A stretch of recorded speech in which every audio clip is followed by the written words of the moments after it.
"Ma'am, you need to leave immediately. This isn't a shelter." The words cut through the marble lobby of the Royal Crown Hotel like a blade.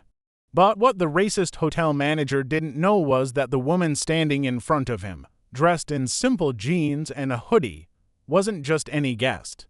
She was about to become his worst nightmare, because in exactly 10 minutes she would reveal that she owned the entire hotel chain, fire him and his entire racist staff on live camera, and trigger the biggest hospitality scandal of the year. But the story gets even crazier than that. You see, what happened next didn't just destroy these employees' careers, it sparked a nationwide movement that changed the entire hospitality industry forever.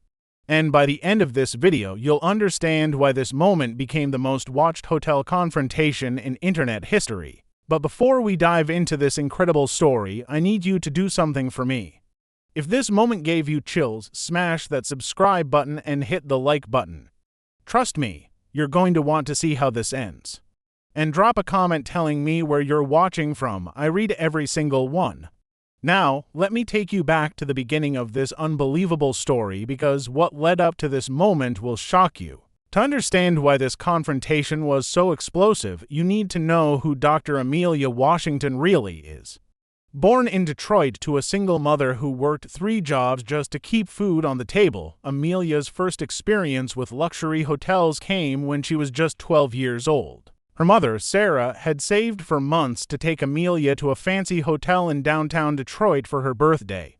They walked into that gleaming lobby, mother and daughter dressed in their Sunday best, excited for what was supposed to be a special day. But the moment they approached the front desk, everything changed. The clerk looked them up and down with disgust and said, "I'm sorry, but we're fully booked." Young Amelia watched as her mother's face crumbled. They walked to the car in silence, and her mother cried the entire drive home. But here's the thing that really got to Amelia. As they were leaving, she saw 3 white families walk in and immediately get rooms. That night, 12-year-old Amelia made a promise to her mother. "One day, I'm going to own hotels like that. And I'm going to make sure nobody ever gets treated the way we did."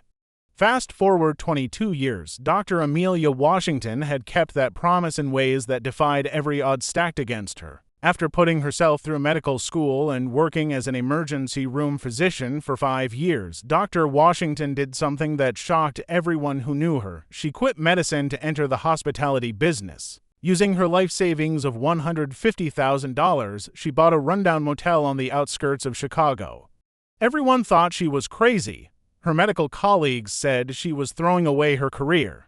Bank loan officers laughed at her business plan. But Amelia had a vision. She renovated that motel with her own hands, working 18-hour days, sleeping on a cot in the office. She focused on one simple principle: treat every guest with dignity and respect, regardless of what they looked like or how they dressed. Word spread. Her occupancy rates soared. Within 2 years, she had bought a second property, then a third, then a fourth. By age 34, she owned the Royal Crown Hotel chain, minus 127 luxury properties across North America worth over $3.2 billion. She had become one of the youngest black female billionaires in American history, but success hadn't made her forget where she came from. She regularly conducted mystery visits to her properties, showing up unannounced in regular clothes to see how her staff really treated guests when they thought nobody important was watching. And on this cold Tuesday morning in Chicago, she was about to discover something that would shake her empire to its core. Dr. Washington pulled up to the Royal Crown Chicago in her modest Toyota Camry. She could afford any car in the world, but she preferred to stay humble. No flashy jewelry, no designer clothes, just a 34-year-old black woman in dark jeans, Nike sneakers, and a gray hoodie carrying a simple black backpack. As she walked through the gleaming glass doors, her sneakers squeaking softly on the polished marble floor, she immediately noticed something was different about this lobby. The energy felt cold, unwelcoming. Behind the mahogany reception desk stood 3 employees who would soon become the most infamous hotel staff in internet history. Richard Sterling, 45, the general manager with slicked back hair and a permanent sneer who had been with the company for 8 years. Jessica Crawford, 28, the front desk supervisor with perfectly manicured nails, cold eyes, and an attitude that could freeze hell. and Marcus Thompson, 31, the assistant manager who seemed uncomfortable but never spoke up when he should have. What Dr. Washington didn't know was that these three had developed their own unspoken system over the years, a system of judging guests based on appearance and treating certain people as undesirable. She approached the desk with the same warm smile she'd worn in 1,000 business meetings, completely unaware that she was about to become the target of the most blatant display of racism she'd ever experienced in her own hotels. "Good morning," Dr. Washington said pleasantly. "I have a reservation under Washington for the presidential suite." The reaction was immediate and telling. Richard didn't even look up from his computer, his fingers continuing to type as if she hadn't spoken. Jessica actually rolled her eyes and continued filing her nails. "Excuse me," Dr. Washington repeated, a little louder this time. "I said I have a reservation." This time, Richard's head snapped up with visible irritation. His eyes scanned her from head to toe with obvious disgust, from her simple hoodie to her worn sneakers to her modest backpack. "Look, lady," he said with a tone that could cut glass, "I don't know what game you think you're playing here, but this isn't that kind of establishment." Dr. Washington felt a familiar knot form in her stomach, the same feeling she'd had countless times growing up when people looked at her and immediately assumed she didn't belong, but she kept her composure. "I'm not playing any games. I have a confirmed reservation for the presidential suite under the name Washington." Jessica actually laughed, a sharp, cruel sound that echoed through the lobby like a slap. "Honey, do you have any idea how much the presidential suite costs? We're talking $2,500 a night. Maybe you should try the motel down the street. That's more your ... speed." The way she said "your speed" left no doubt about what she really meant. Dr. Washington reached into her backpack, her movements calm and deliberate despite the rage building inside her. She pulled out her ID and her black American Express Centurion card, one of the most exclusive credit cards in the world. "Here's my identification and payment method," she said, sliding them across the marble counter. Richard picked up her ID with just 2 fingers, holding it like it was contaminated. He squinted at it with exaggerated skepticism. "Dr. Amelia Washington," he read mockingly, his voice dripping with disbelief. "What kind of doctor are you supposed to be?" "Let me guess, one of those fake online degrees you can get for $50. By now, other guests in the lobby had started to notice the commotion. An elderly white couple by the fireplace exchanged uncomfortable glances. A businessman in a 3-piece suit looked up from his newspaper with a frown. Most importantly, a young man named Tyler Jenkins, a 22-year-old college student visiting Chicago with his girlfriend, quietly pulled out his phone and started recording. Jessica examined the black Centurion card with obvious suspicion. "This looks fake," she announced loudly enough for half the lobby to hear. "We get a lot of people trying to scam us with counterfeit cards." "That card is real," Dr. Washington said firmly. "And I'd appreciate it if you'd process my reservation." "Oh, it's real, is it?" Richard's voice was getting louder, more aggressive. "Tell you what, Dr. Washington, why don't you call your medical office right now and have them verify your identity? Better yet, let's call the police and see what they think about this whole situation." The threat hung in the air like smoke. Dr. Washington felt her heart rate spike, not from fear, but from pure and bridled fury. Tyler Jenkins wasn't just recording anymore, he was live streaming on TikTok, and the viewer count was climbing rapidly. "Y'all, you need to see what's happening at this hotel in Chicago," he whispered into his phone. "This is absolutely insane." Other guests were starting to move closer. Some pulled out their own phones. A few looked genuinely disturbed by what they were witnessing. "Sir," Dr. Washington said, her voice steady but with an edge of steel, "I'd like to speak to your manager." Jessica burst out laughing again, but this time there was a hysterical edge to it. "He is the manager, honey.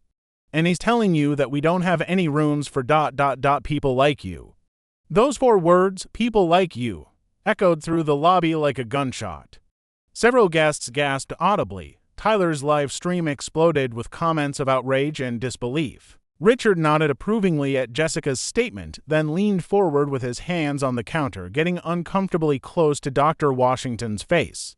"Look, we run a respectable establishment here. Our clientele has certain expectations about the kind of people they'll encounter during their stay. I'm sure you understand what I mean." Dr. Washington understood perfectly. She'd heard variations of these same words her entire life. But this time was different. This time, she had the power to do something about it. "I understand exactly what you mean," she said quietly, "but I still need my room." That's when Richard made the mistake that would destroy his career and change the hospitality industry forever. "Ma'am, you need to leave immediately," Richard declared, his voice booming across the marble lobby. "This isn't a shelter, and we're not running a charity here." Security. The words hit Dr. Washington like a physical blow. She thought about her 12-year-old self watching her mother cry in a hotel parking lot. She thought about every time someone had looked at her and decided she didn't belong. Two security guards appeared from a side corridor. One, an older black man named Jerome, looked deeply uncomfortable. The other, a young white man named Brad, seemed eager to get involved. "What seems to be the problem?" Jerome asked, clearly hoping this was all a misunderstanding. "Remove this woman from the premises," Richard ordered. "She's trying to scam us with fake credentials, and she's disturbing our other guests." Tyler's live stream now had over 15,000 viewers, with comments flying by too fast to read. Other guests were openly recording now. An older woman with silver hair actually stepped between Dr. Washington and the security guards. "This is disgraceful," the woman said loudly. "I've been staying at hotels for 50 years, and I've never seen anything like this." Dr. Washington pulled out her phone with steady hands. The moment had come to end this charade, but first she wanted to give them one last chance to do the right thing. "I'm going to ask you one more time," she said to Richard. "Will you honor my reservation and treat me with the respect you'd show any other guest?" Richard's response was swift and brutal. "Hell no. Get out of my lobby before I have you arrested for trespassing." That was it. Dr. Washington's finger moved to her phone's contact list, scrolling to a number she'd hoped she'd never have to call in a situation like this. "Sarah, it's me," Dr. Washington said as her executive assistant answered on the first ring. "Emergency protocol. Royal Crown Chicago, now." The change in the lobby's atmosphere was immediate and electric. Richard's confident smirk faltered slightly. Jessica stopped filing her nails. Marcus, who had been silent throughout the entire ordeal, suddenly looked terrified. "Dr. Washington," Sarah Chen's voice came through crystal clear on speakerphone, "I have the entire board of directors on conference call. I also have legal, HR, and our crisis management team standing by. Are you ready to proceed?" By now, the entire lobby had gone dead silent except for the sound of phones recording and the distant hum of air conditioning. Tyler's live stream had exploded to over 100,000 viewers. Richard's face had gone from red to pale white in a matter of seconds. "Wait," he stammered, "what's happening here?" Dr. Washington looked him directly in the eyes, and when she spoke, her voice carried the weight of every insult she'd ever endured, every door that had been slammed in her face, every time someone had told her she didn't belong. "What's happening, Richard, is that you just discriminated against the owner and CEO of this hotel chain in front of cameras, witnesses, and now over 100,000 people watching live on social media." The silence that followed was deafening. You could literally hear a pin drop in that marble lobby. "I'm Dr. Amelia Washington, founder and CEO of Royal Crown Hotels. I own this building, I own this entire chain of 127 properties, and as of right now, I'm firing every single person who participated in this racist display." Richard's legs actually gave out. He grabbed the counter for support, his mouth opening and closing like a fish out of water. Jessica's perfectly manicured hand flew to cover her mouth in horror. "No, no, no," she whispered. "This can't be happening." Marcus, who had remained silent throughout the entire ordeal, finally spoke. Oh my God, what have we done?" Tyler's live stream chat was moving so fast it was just a blur of shocked emojis and capital letters. The viewer count had hit 250,000 and climbing. "Sarah," Dr. Washington continued, her voice steady and professional despite the magnitude of what was happening, "please proceed with immediate termination protocols for Richard Sterling, Jessica Crawford, and Marcus Thompson. Authorization code Eagle 779. Processing now," Sarah's voice came through the speaker.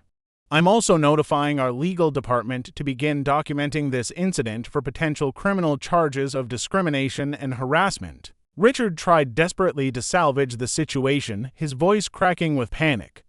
Dr. Washington, if that's really who you are, this is all just a big misunderstanding. We were just following protocol. Protocol. Dr. Washington's voice rose for the first time, and the fury that had been building for the past 10 minutes finally broke through. Your protocol was to assume I was homeless because I'm black and dressed casually. Your protocol was to call this place a shelter and tell me to leave. Your protocol was to threaten to call the police on a paying customer. She stepped closer to the desk, and Richard actually backed away. You want to know what your real protocol was, Richard. Your protocol was racism, plain and simple. And you did it so confidently, so naturally, that it's clear this isn't the first time. Jessica tried to interrupt. Please, Dr. Washington, I have 2 kids at home. I need this job. You should have thought about your kids before you decided to humiliate a guest in my lobby, Dr. Washington shot back. You should have thought about them before you laughed at someone asking for basic human dignity. Sarah's voice came through the phone again. Dr. Washington, I have security footage from the lobby cameras, audio recordings from the desk microphones, and 17 different social media posts that have already gone viral. Our legal team says we have more than enough evidence for a discrimination lawsuit if you choose to pursue it. By now, every guest in the lobby was watching in stunned silence. Some were crying. Others were shaking their heads in disgust at what they'd witnessed. Richard Sterling, Dr. Washington announced loud enough for everyone to hear, you're terminated effective immediately for discrimination, harassment, and violation of company policy.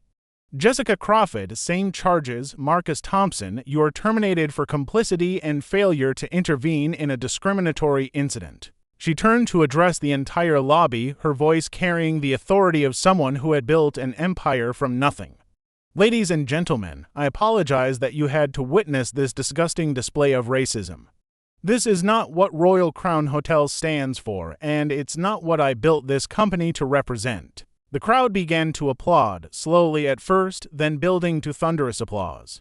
Tyler's live stream chat was filled with fire emojis and praise for Dr. Washington's handling of the situation. I'm personally upgrading every guest currently in this hotel to our premium suites at no additional charge. Your entire stay is complimentary, and you'll receive vouchers for our spa, restaurants, and room service. But Dr. Washington wasn't done. She had one more surprise that would change everything. More importantly, we're implementing immediate changes across all Royal Crown properties. Every employee will undergo mandatory bias training within 30 days. We're hiring an independent diversity and inclusion team, and we're partnering with the NAACP and other civil rights organizations to ensure this never happens again anywhere in our chain. As hotel security escorted the 3 fired employees out of the building, Dr. Washington made one final statement that would be quoted in news reports around the world. I was discriminated against, humiliated, and told I didn't belong in the very industry I now lead. But instead of letting that break me, I used it to build something better. And now, I'm making sure no one else has to go through what I experienced today. Tyler's final viewer count, 1.2 million people had watched this confrontation live.